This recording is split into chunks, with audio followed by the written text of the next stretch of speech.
السلام عليكم ورحمة الله وبركاته. الحمد لله نحمده ونصلي على رسوله الكريم. أما بعد فأعوذ بالله من الشيطان الرجيم. بسم الله الرحمن الرحيم.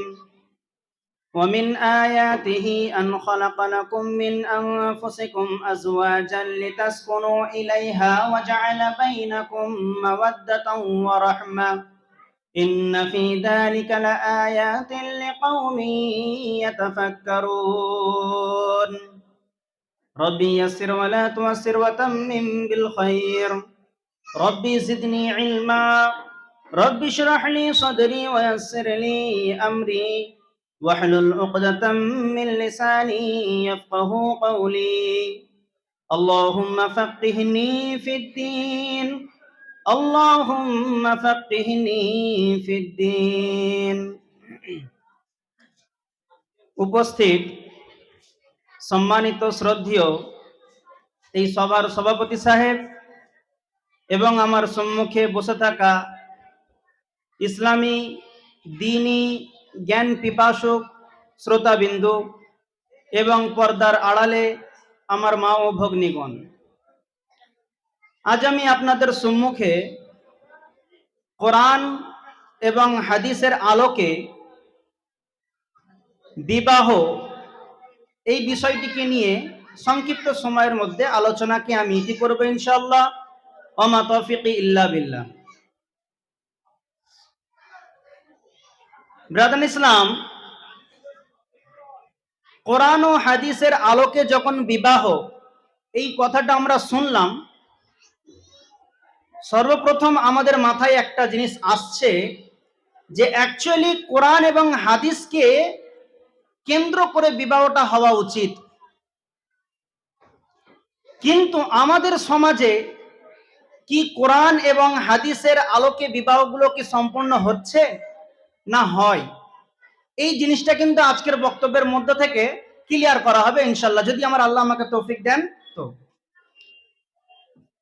এই বিষয়ের বাইরে একটা আমি কথা বলি। আল্লাহ সুবহানাহু ওয়া তাআলা কোরআনুল কারীমের মধ্যে বলছেন যে আল ইয়াউমা আকমালতু লাকুম দীনাকুম ওয়া আতমামতু আলাইকুম নি'মাতি ওয়া রাদিতু লাকুমুল ইসলামা দীনা। কোরআনের আয়াত। আল্লাহ এখানে বলছেন যে আল ইয়াউমা আকমালতু লাকুম দীনাকুম, আমি এই দিনকে অর্থাৎ ইসলামকে পরিপূর্ণ করে দিয়েছি। ব্যাস, এই কথাটাকে আপনি ফলো করুন। আল্লাহ সুবহানাহু ওয়া তাআলা তিনি যে বললেন আমি এই দিনকে অর্থাৎ ইসলামকে পরিপূর্ণ অর্থাৎ মোকাম্মল করে দিয়েছি, এর মানে আপনি জীবনে আপনার জীবনে মানে আপনার যখন জ্ঞান হয়নি, মানে আপনি জন্ম নিয়েছেন তখন থেকে নিয়ে আপনি মৃত্যুবরণ করবেন, এতটা সময়ের মধ্যে যা কিছু করবেন সবটাই ইসলাম আপনাকে দিয়ে দিয়েছে। আপনি কিভাবে বড় হবেন, আপনি কি শিক্ষা অর্জন করবেন, আপনি কার সঙ্গে কেমন কথা বলবেন, আপনি কিভাবে ইবাদত বান্দেগি করবেন, আপনি যুবক হওয়ার পরে বিবাহ করবেন তা সে কিভাবে, আপনি আপনার জীবনটাকে কিভাবে কোন পথে অতিবাহিত করবেন, কোন পথে আপনি চালাবেন, সবটাই কিন্তু আল্লাহ সুবহানাহু ওয়া তাআলা এই ইসলামের মধ্যে দিয়ে দিয়েছেন। যখন আল্লাহ রাব্বুল আলামিন বলছেন যে আল ইয়াউমা আকমালতু লাকুম দীনাকুম ওয়া আতমামতু আলাইকুম নি'মাতি ওয়া রাদিতু লাকুমুল ইসলামা দীনা, এর মানে হচ্ছে এই যে আপনার জীবনের সার্বিক চাহিদা আপনি ইসলাম থেকে পাবেন। কিন্তু দুঃখের বিষয় হলেও বা দুঃখজনক হলেও সত্য, আমরা ইসলামকে যতটা পারি মানি, কিন্তু বিশেষ করে যখন বিবাহের টাইম হয় বা বিয়ের সময় হয়, বিয়ের অনুষ্ঠানে ইসলামকে আমরা 2 দিন 3 দিনের জন্য আনকমপ্লিট মনে করি, অথবা ইসলামকে আমরা পুরোপুরি ভাবে আমাদের সেই সময় মেনে নিতে আমরা পারি না, ঠিক কিনা এটা? ব্রাদার ইসলাম, এই বিবাহটা কেন জরুরি, এই বিবাহটা আল্লাহ সুবহানাহু ওয়া তাআলা রাসূল কেন করতে বলেছেন, এটা বলে ইসলামিক পন্থা অনুযায়ী বিবাহ হচ্ছে কিনা আমাদের সমাজে, এই বিষয়টাকে নিয়ে সামান্য পরিমাণে একটু আলোচনা করব, যেহেতু সময় খুব সংক্ষিপ্ত।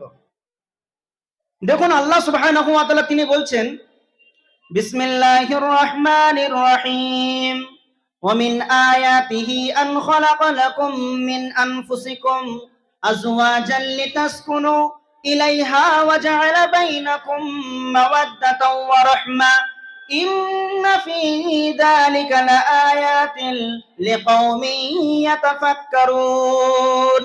ইন্না ফী যালিকা লাআয়াতুল লিকাওমিন ইয়াতাফাক্কারুন। এই নিদর্শনটা হচ্ছে কাদের জন্য? যারা চিন্তা ভাবনা করবে। আমরা তো চিন্তা ভাবনা করি না। আল্লাহ সুবহানাহু ওয়া তাআলা কোরআনকে একাধিক জায়গায় অবতীর্ণ করার পরে বলেছেন যে আফালা ইয়াতাদাব্বারুনাল কোরআন, তোমরা কোরআনকে নিয়ে কেন গবেষণা করছো না? যদি আপনি কোরআনকে নিয়ে গবেষণা করেন তাহলে আপনার জীবনের প্রত্যেকটা জিনিসের, প্রত্যেকটা চাহিদার আপনি সমস্যার সমাধান আপনি কোরআন থেকে পেয়ে যাবেন। তো আল্লাহ সুবহানাহু ওয়া তাআলা এখানে কি বলছেন? যে অমিন আয়াতিহি আন খালাকা লাকুম মিন আনফুসিকুম আজওয়াজাল লিতাসকুনু ইলাইহা ওয়া জাআলা বাইনাকুম মাওয়াদ্দাতাও ওয়া রাহমা। আমার অনেকগুলো নিদর্শন, আল্লাহ সুবহানাহু ওয়া তাআলা বলছেন যে আমার অনেকগুলো নিদর্শন, অনেকগুলো চিহ্ন আছে, তার মধ্যে এটাও একটা। সেটা কি? অমিন আয়াতিহি আন খালাকা লাকুম মিন আনফুসিকুম আজওয়াজাল লিতাসকুনু ইলাইহা। যে তোমাদের মধ্য থেকেই, অর্থাৎ আমরা বিশেষ করে পুরুষ যারা, আমাদের মধ্য থেকেই আল্লাহ সুবহানাহু ওয়া তাআলা আমাদের ওয়াইফ অর্থাৎ আজওয়াজ স্ত্রীদেরকে সৃষ্টি করেছেন। তাহলে এই জিনিসটা ক্লিয়ার হলো যে স্ত্রীরা আমাদেরই অংশ। এজন্যই তো তার প্রতি এত ভালোবাসা, এজন্যই তো তার প্রতি এত মহব্বত, মায়া, মমতা। কিসের জন্য? আল্লাহ সুবহানাহু ওয়া তাআলা বলছেন যে আন খালাকা লাকুম আজওয়াজাল লিতাসকুনু ইলাইহা, আমি তোমাদের মধ্য থেকেই তোমাদের স্ত্রীদেরকে সৃষ্টি করেছি। কেন সৃষ্টি করলেন? আজওয়াজাল লিতাসকুনু ইলাইহা, যাতে করে তোমরা তার কাছ থেকে শান্তি পেতে পারো, যাতে করে তোমরা তার কাছ থেকে সুকুন পেতে পারো। আপনি কাজ করেন, অফিসে হোক কিংবা কোনো একটা কোম্পানিতে অথবা দলিজেই কাজ করুন না কেন, যখন আপনি কাজ করে আসেন আপনার মাথা গরম হয়ে থাকে, আপনার শরীর ক্লান্ত হয়ে থাকে, বাড়িতে আসার সঙ্গে সঙ্গে দেখবেন যে আপনার স্ত্রী আপনার জন্য গরম পানি করে রেখে দিয়েছেন ঠান্ডার টাইমে। কথার কথা, আপনার জন্য আপনার স্ত্রী ভাত বেড়ে দিচ্ছে, অর্থাৎ খসিয়ে দিচ্ছে। আপনার স্ত্রী আপনার জন্য জামা কাপড়গুলোকে সুন্দর করে পরিষ্কার করে ধুপে শুকিয়ে সেটাকে কি করলো, আবার ত্বক করে গুছিয়ে রেখে দিয়েছে। কেন? আজকে যদি আপনার স্ত্রী না থাকতো আপনার মা কি করতে হতো? আপনার মা যদি না থাকতো তাহলে সেই কাজটা আপনাকে করতে হতো, কিন্তু আপনাকে করতে হচ্ছে না। কেন? এজন্যই যে আপনার স্ত্রী আছে তাই। তো আল্লাহ সুবহানাহু ওয়া তাআলা এখানে বললেন যে আন খালাকা লাকুম আজওয়াজাল লিতাসকুনু ইলাইহা, যাতে করে তোমরা তার কাছ থেকে শান্তি নিতে পারো। এটা হলো একটা পারিবারিক শান্তি, আর একটা হলো শারীরিক শান্তি। সেটা আর আমি ব্যাখ্যা বিশ্লেষণ করে বলছি না, আপনারা বুঝতে পারছেন। আচ্ছা দেখুন, একজন পরপুরুষের সঙ্গে একজন মহিলা ঘর করছে, তার সঙ্গে সামান্য পরিমাণ কিঞ্চিত বিভেদ হলেও, বিবাদ ঝগড়া ঝামেলা হলেও পরক্ষণে আবার মিল মহব্বত ভালোবাসায় পরিপূর্ণ হয়ে যাচ্ছে। এটা কেন? আল্লাহ সুবহানাহু ওয়া তাআলা এই আয়াতের মধ্যে আবার বলছেন আজওয়াজাল লিতাসকুনু ইলাইহা ওয়া জাআলা, আমি বানিয়ে দিয়েছি, দিয়ে দিয়েছি, ওয়া জাআলা বাইনাকুম, উভয়ের মধ্যে মাওয়াদ্দাতাও ওয়া রাহমা, আমার ভালোবাসা। স্ত্রীর মধ্যে স্বামীর জন্য ভালোবাসা আল্লাহ সুবহানাহু ওয়া তাআলা দিয়ে দিয়েছেন, আর স্বামীর মধ্যে স্ত্রীর জন্য ভালোবাসা আল্লাহ সুবহানাহু ওয়া তাআলা দিয়ে দিয়েছেন। এজন্য হাজারো ঝগড়া ঝামেলা হওয়ার পরেও তার জন্য, অর্থাৎ স্বামীর জন্য স্ত্রীর মন কাঁদে, আর স্ত্রীর জন্য আবার স্বামীরও মন কেঁদে থাকে। এটা কেন? আল্লাহ সুবহানাহু ওয়া তাআলা খাস রহমত দিয়েছেন, এই আয়াতের মধ্যে সেটা উল্লেখ করলেন। এবারে আসি আল্লাহ সুবহানাহু ওয়া তাআলা রাসূল কি বলেছেন। সহিহ বুখারীর বর্ণনায় আব্দুল্লাহ ইবনে মাসউদ রাদিয়াল্লাহু তাআলা আনহু হাদিসের বর্ণনাকারী, তিনি বলছেন ইয়া মা'শারাশ শাবাব মান ইসতাতা'a মিনকুমুল বাতা ফালইয়াতাযাওয়াজ ফাইন্নাহু আগাদ্দু লিল বাসারি ওয়া আহসানু লিল ফারজ। দেখুন, আল্লাহ সুবহানাহু ওয়া তাআলা রাসূল সাল্লাল্লাহু আলাইহি সাল্লাম যুবকদেরকে সম্বোধন করে বললেন যে হে যুবকের দল, ইয়া মা'শারাশ শাবাব, হে যুবকের দল, ইয়া মা'শারাশ শাবাব মান ইসতাতা'a মিনকুমুল বাতা ফালইয়াতাযাওয়াজ, যদি তোমাদের ক্ষমতা থাকে, বাত এই শব্দের অর্থ হচ্ছে ক্ষমতা, এই ক্ষমতা যদি তোমাদের থাকে তাহলে তোমরা অবশ্যই অবশ্যই বিবাহ করবে বা বিবাহ করো। কেন? বিবাহ করলে লাভ কি? ফাইন্নাহু আগাজ্জু লিল বাসারি ওয়া আহসানু লিল ফারজি। বিয়ে করার দুটো উপকার আল্লাহ রাসূল সাল্লাল্লাহু আলাইহি ওয়াসাল্লাম এই হাদিসের মধ্যে বললেন। এক হচ্ছে দৃষ্টি নিম্ন হবে, অর্থাৎ নিম্নমুখী হবে, নজর নিচে হবে, আর ওয়া আহসানু লিল ফারজ, এবং লজ্জাস্থান হেফাজত করবে।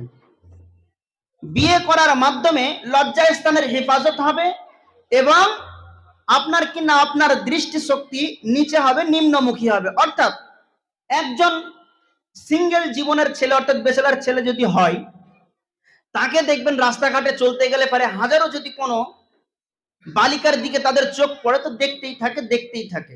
কেন? তার মনের মধ্যে একটা আকর্ষণ, তার দৃষ্টিশক্তি ওটাই চাচ্ছে, ওটাতে সে শান্তি পাবে। এজন্য আর আরেকটা দিক হলো যে কোন কোন মানুষকে দেখবেন যে তারা খারাপ আকাম কুকামে লিপ্ত হয়ে যায়, কিন্তু বিয়ের মাধ্যমে দেখবেন যে এই দুটো জিনিসকেই আল্লাহ সুবহানাহু ওয়া তাআলা কন্ট্রোলে এনে দেবেন। না পর মহিলার দিকে আপনার দেখার ইচ্ছা হবে, আর না আপনার আকাম কুকাম করার কোনো ইচ্ছা জাগবে। কেন? আপনি যে কারণে ইচ্ছাটা পোষণ করবেন, যে কারণে আপনার ইচ্ছা হবে, সেই জিনিসটা তো আপনি বাড়িতেই পাচ্ছেন।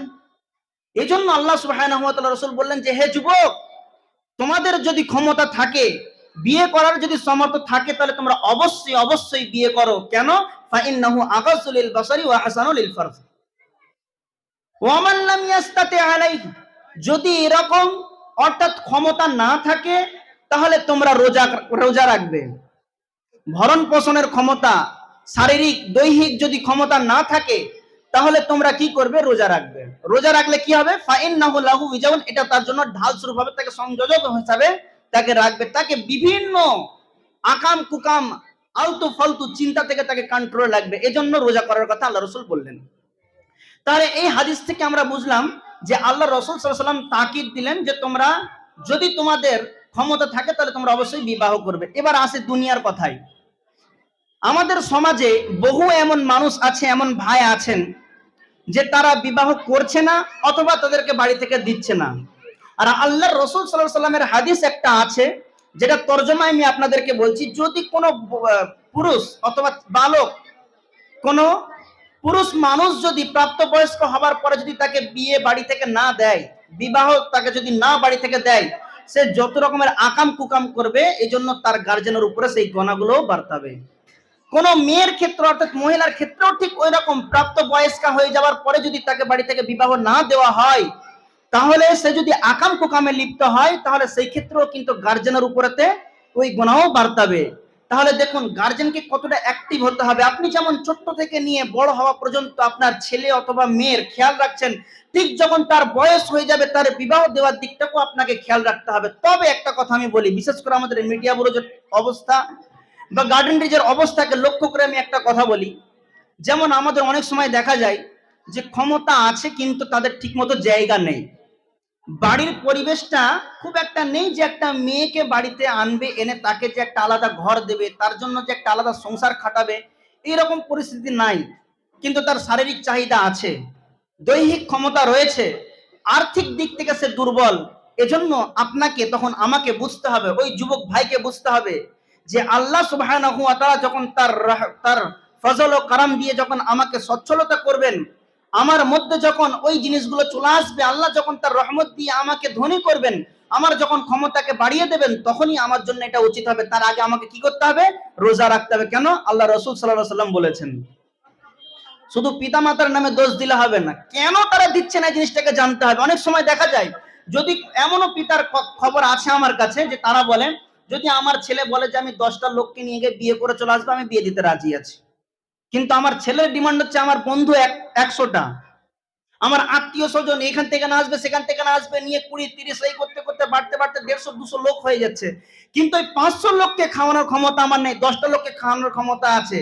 আমার ছেলেকে গিয়ে জিজ্ঞাসা করে দেখো, সে যদি 10টা মানুষকে নিয়ে গিয়ে বিয়ে করতে পারে, তাহলে আমি বিয়ে দিতে রাজি আছি, আমার কোনো আপত্তি নেই, তার জন্য আমি ঘরেরও ব্যবস্থা করে দেবো, আপত্তি নেই।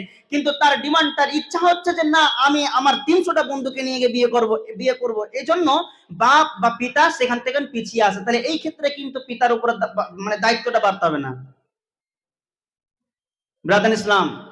তাহলে আমি যেটা বোঝাতে চাচ্ছি, যদি আপনার ক্ষমতা থাকে শারীরিক দৈহিক, এবং আপনার কিনা একটা মেয়েকে অর্থাৎ নারীকে অন্য বাড়ি থেকে এনে তার যাবতীয় ভরণ পোষণ করা যদি সমস্ত রকমের আপনার সব ঠিকঠাক থাকে, তাহলে আপনি বিবাহ করুন।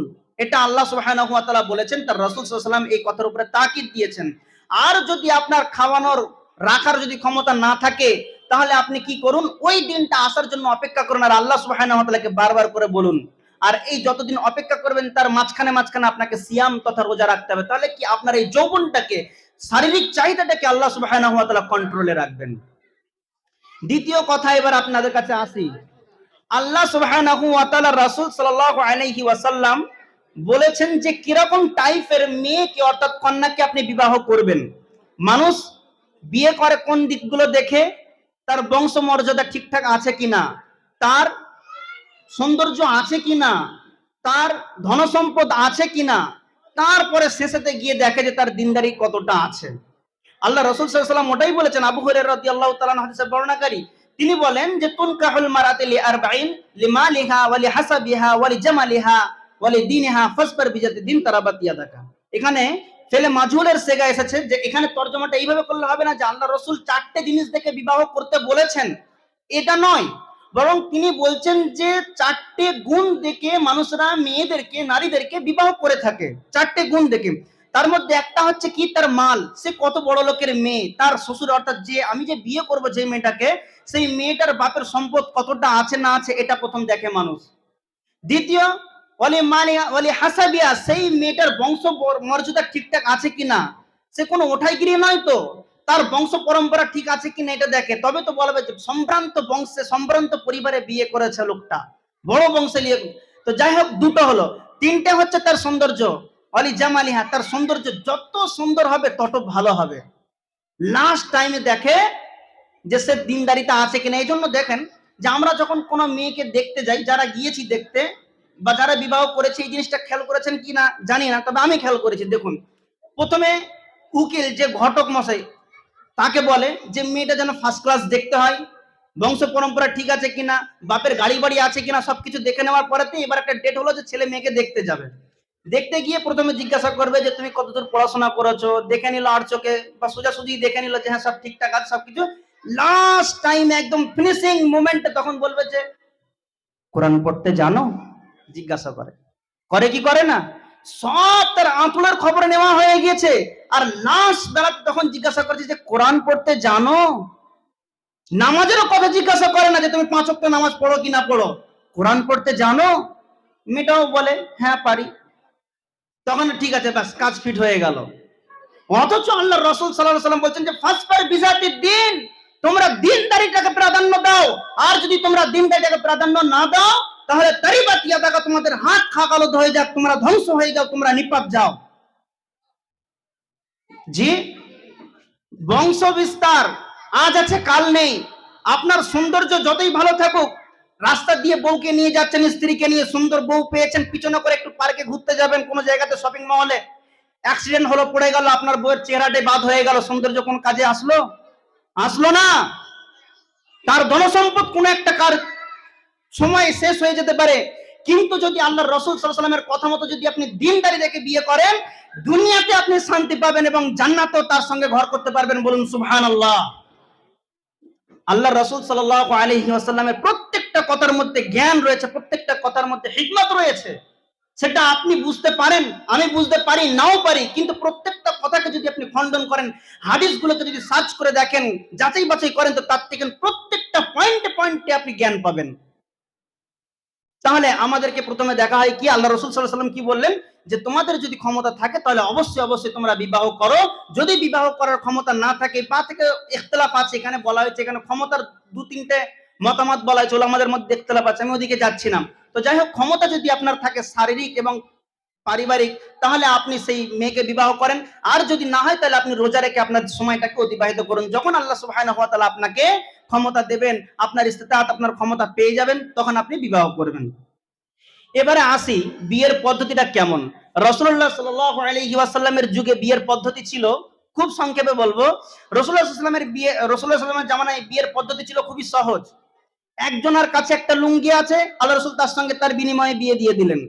একজনের কাছে লোহার আংটি খোঁজ করার জন্য বললেন, তিনি বললেন যে নেই, তো আল্লাহ রাসূল তার সঙ্গে বিয়ে দিয়ে দিলেন। মোহর কি? মোহর ছিল যে তুমি যে সূরাগুলো জানো, অমুক অমুক সূরা জানি আল্লাহ রাসূল, ঠিক আছে, ওই ওই সূরাগুলো তোমার স্ত্রীকে তুমি শিখিয়ে দেবে, এটাই মোহর। কতটা সহজ ছিল। কিন্তু আমাদের সমাজেতে এই বিয়েটা এতটা কঠিন হয়ে দাঁড়িয়েছে, যার কারণে জেনা নামক একটা আকাম কুকাম সেটা সহজভাবে আমাদের ভিতরেতে ঢুকে গিয়েছে। দেখুন, আপনি ভালো করে মানে চিন্তা ভাবনা করে দেখুন, আমাদের সমাজে যেমন বিয়েটাকে কঠিন করা হয়ে গিয়েছে, ঠিক জেনার দিকগুলোকে কিন্তু সহজ করে দেওয়া হয়েছে। প্রত্যেকটা জায়গাতেই জেনা যতটা সহজ হয়েছে, বিয়ে ঠিক তার 3-4 ডবল বা গুণ বেশি কঠিন হয়ে গিয়েছে। কিন্তু রাসূলুল্লাহ সাল্লাল্লাহু আলাইহি ওয়াসাল্লামের জামানায় এই জিনাটা ছিল খুবই কঠিন, খুবই মারাত্মক, কিন্তু বিয়েটা ছিল খুবই সহজ। তবে আমাদের এখানেতে কিছু নিয়ম আমি আপনাদেরকে বলি। যখন কোনো মানুষ বিয়ে করার ইচ্ছা করে, কোনো পুরুষ ভাই, কোনো একজন যুবক ভাই বিয়ে করার ইচ্ছা করেছে, কোরআন এবং হাদিসের আলোকে বিবাহ কেমন হওয়া উচিত ছিল, আল্লাহ রসুল সাল্লাল্লাহু আলাইহি সাল্লাম ইরশাদ করেছেন, আল্লাহ সুবহানাহু ওয়া তাআলা সাময়িক সামটাইম অল্প সময়ের জন্য একটা হারামকে হালাল করেছে। সেটা কি জানেন? একটা পর মহিলাকে দেখার অনুমতি আল্লাহ সুবহানাহু ওয়া তাআলা দিয়েছেন। আপনি রাস্তা দিয়ে যাবেন, যদি আপনি কোনো মেয়েকে দেখেন তো সেটা গুনাহ হবে। এক ঝলক পড়ে গেল, আপনি ফিরিয়ে নিলেন, এটা আলাদা বিষয়, এর জন্য হাদিস আছে। কিন্তু আপনি যদি বারবার করে তাকান একটা পর মহিলাকে, তাহলে আপনার জন্য গুনাহ লেখা হবে। কিন্তু আপনি পর মহিলাকে ভালো করে সামনে বসিয়ে আপনি চোখ মেলে দেখে নিন একবার কিছুক্ষণের জন্য, এই সময়টা আল্লাহ জায়েজ করেছেন। কেন জানেন? আপনি ওই মেয়েটাকে যদি আপনি স্ত্রী রূপে গ্রহণ করেন, তাহলে আপনাকে সারা জীবন তাকে নিয়ে চলতে হবে। এজন্য আল্লাহ সুবহানাহু ওয়া তাআলা একটা হারামকে সাময়িক সময়ের জন্য সেটাকে হালাল করে দিয়েছেন। এজন্য দেখার নিয়মটা হচ্ছে, যে ব্যক্তি বিয়ে করবেন, অর্থাৎ যে ভাই বিয়ে করবেন, তিনিই কেবলমাত্র দেখবেন। কিন্তু আমাদের সমাজে কি, ইসলাম বলছে শুধুমাত্র সে দেখবে, আর আমাদের সমাজ বলছে যে না, চাচতো ভাই, খালাতো ভাই, মামাতো ভাই, ফুফুতো ভাই, দোস্ত আর বোনাই সবাইকে নিয়ে দেখতে হবে। ছেলের পছন্দ গিয়েছে, ভাইকে বলছে ভাই তুমি কি বুঝলে বোনাইকে, হয় কি হয় না? বোনাইকে বলছে যে তুমি কি বুঝলে, ভাই বলে না ঠিক সুবিধা বুঝলাম না, তাহলে ক্যান্সেল, কাটো। ছেলে আবার একটা মেয়ে দেখতে গেল, বিয়ে করলো, পছন্দ হলো, হ্যাঁ খুব সুন্দর, ঠিক আছে বিয়ে হবে। বন্ধুকে জিজ্ঞাসা করলো কি বুঝলি রে মেয়েটার বিষয়ে, ও খুব একটা ভালো না। কি বলছে? বন্ধু জাজমেন্টই করছে, কাজ কাট, কেটে দেওয়া হলো। কেন ভাই? রাসূলুল্লাহ সাল্লাল্লাহু আলাইহি সাল্লামের তরিকা কি আমাদেরকে এই শিখিয়েছেন? রাসূলুল্লাহ সাল্লাল্লাহু আলাইহি ওয়াসাল্লাম কি আদর্শ আমাদেরকে এটাই দিয়েছেন যে তোমরা একটা মেয়েকে দেখতে যাও বন্ধু বান্ধবকে নিয়ে, চাচতো ভাইকে নিয়ে, দোলা ভাইকে নিয়ে, আর কাউকে নিয়ে না? আপনি দেখবেন, আপনি বিবাহ করবেন, আপনি দেখবেন, আর আপনি ডিসাইড করবেন সেটা আপনার জন্য ভালো কিনা খারাপ। হ্যাঁ, বন্ধু বান্ধবদেরকে যদি আপনি নিয়ে যেতে চান, তাহলে ওই মহিলার বাড়িতে, অর্থাৎ মেয়ের বাড়িতে খবর নিতে হবে। তারা যদি বলে হ্যাঁ ঠিক আছে 4-5 জন আসবে, আসুক, আপত্তি নেই, আপনারা যাবেন, এদেরকে আলাদা ঘরে রাখবেন, মেহমানদারি করা হিসাবে খাবার দাবার দেবে, খেয়ে দিয়ে চলে আসবে। কিন্তু দেখার সময় আলাদা রুমে থেকে আপনাকে একা দেখতে হবে। তবে মেয়েটা যে একা থাকবে এটা নয়, ওই মেয়েটার যেন একজন মাহারাম, অর্থাৎ যার সঙ্গে বিবাহ করা হারাম মেয়েটার, সেরকম একজনকে থাকতে হবে। হয় বাপ, নাই নিজের ভাই, নাই নিজের খালা, নিজের ফুফু, বা নিজের ভাইজি হোক, নিজের ভাইপো হোক, অথবা ভাগনা হোক, যাকে হোক থাকতে হবে, অর্থাৎ যার সঙ্গে বিবাহ করা হারাম। এরপরে আপনি দেখে আসুন। কিন্তু আমাদের এখানে কি হয়, যে সবাই বসে খাওয়া দাওয়া করার শেষের দিন, তখন মেয়েটাকে আনে ঠাকুরের মতন সামনে বসে দেয়, সবাই একে একে করে জিজ্ঞাসা করে, ছেলের যা জিজ্ঞাসা করে নিল, এবং তারপরে তো সবাই বন্ধু বান্ধবরাও জিজ্ঞাসা করে, তারপরে যাচ্ছে কিভাবে না যাচ্ছে পুরো A to Z দেখে নাই, যে না এই সমস্ত জিনিসগুলো শরীয়তে নাই, এর থেকে আপনাকে আমাকে বাঁচতে হবে। আমি খুব সংক্ষেপে বলছি। এরপরে তারপরে কি হয়, বিয়ের কথা, সোজাসুজি বিয়েতেই চলে আসলাম দেখাশোনার পরেতে। আল্লাহ সুবহানাহু ওয়া তাআলার কোরআনের 3-3টে আয়াত বিয়ে পড়ানোর সময় হয়, কোনদিন খেয়াল করেছেন? সূরা নিসার একটা আয়াত আছে, ইয়া আইয়ুহান নাসু তাকু রাব্বাকুমুল্লাযী, আরেকটা হচ্ছে ইয়া আইয়ুহাল্লাযীনা আমানুত্তাকুল্লাহা হাক্কা তুকাতিহি, আরেকটা হচ্ছে ইয়া আইয়ুহান নাসু তাকু রাব্বাকুমুল ইয়া আইয়ুহাল্লাযীনা আমানুত্তাকুল্লাহা ওয়া কুলু কাওলান সাদীদা। তিনটেতেই আল্লাহ সুবহানাহু ওয়া তাআলা বলেন যে ইত্তাকুল্লাহ, আল্লাহকে ভয় করো, আল্লাহকে ভয় করো, আল্লাহকে ভয় করো। তো আল্লাহ সুবহানাহু ওয়া তাআলা এখানে 3-3বার কেন আল্লাহকে ভয় করার কথা বলেন? আরে ভাই বিয়ে করবেন আপনি তো একটা খুশির জীবন অতিবাহিত করতে চলেছেন, তাহলে এখানে আল্লাহ সুবহানাহু ওয়া তাআলা আল্লাহকে ভয় করো এই কথা স্মরণ করিয়ে দিয়ে আপনাকে সাবধান কেন করছেন? একটা উদাহরণ ছোট্ট করে দিয়ে আমি বক্তব্য ইতি করব, শুনুন।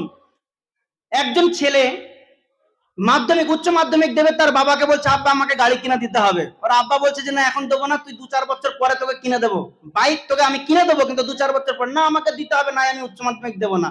আর একটা হচ্ছে বিনা পয়সার উকিল, সেটা হচ্ছে মা। মায়ের কাছে গেল 2-4টে কথা বলে, এবারে মা বলছে তুমি অমন করছো কেন গো, একটা ছেলে বলছে মাধ্যমিক দেবে, পড়াশোনা ভালো করে করে, এটা কিনেই দাও না, কি আছে। তো বাপ তখন কি করলো, চল শোরুমে মোটর সাইকেল কিনে দেবে, একটা বাইক, যাই হোক R15 হোক, RTR হোক, যাই হোক একটা কিনে দেবে মোটামুটি। তো শোরুমেতে যাওয়ার পরেতে বলছে যে ঠিক আছে, সব দাম দর হয়ে গেল, কেনাও হয়ে গেল, সব কমপ্লিট।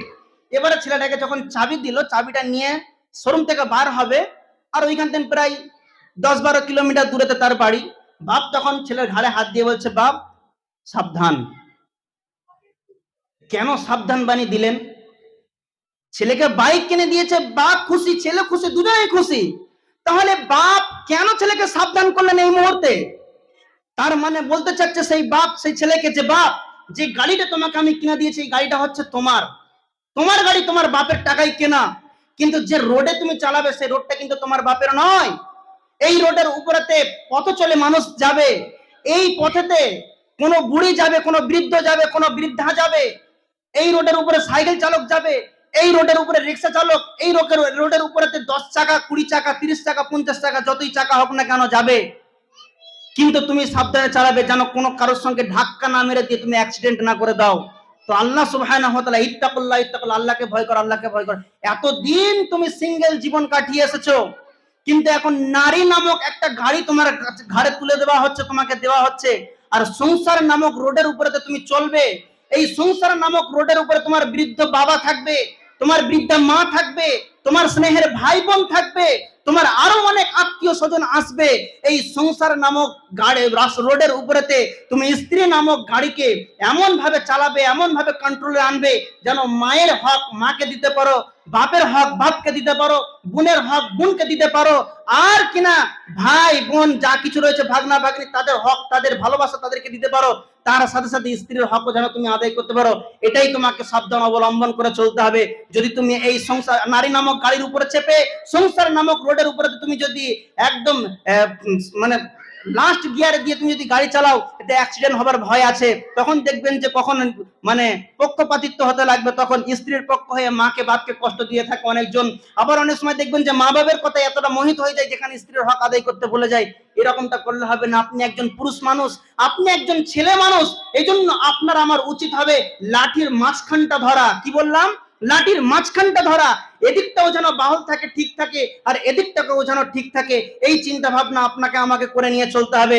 যদি আপনি এই সমস্ত জিনিসগুলোকে ঠিকঠাক ভাবে করে চলতে পারেন, তাহলে আপনার জন্য কোরআন ও হাদিসের উপরে আলোকে বিবাহ করে আপনি আপনার জীবনকে ঠিকঠাক ভাবে কাটাতে পারবেন। নচেত আপনার জীবনটা অযথাই হয়ে যাবে, বেকার হয়ে যাবে। আপনি একটা স্ত্রীর হক আদায় করতে গিয়ে পিতামাতার হককে আপনি নষ্ট করে বসবেন।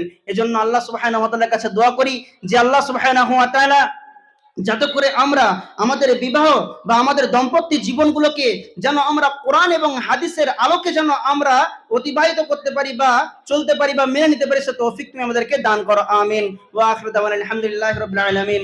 আসসালামু আলাইকুম ওয়া রাহমাতুল্লাহি ওয়া বারাকাতুহু।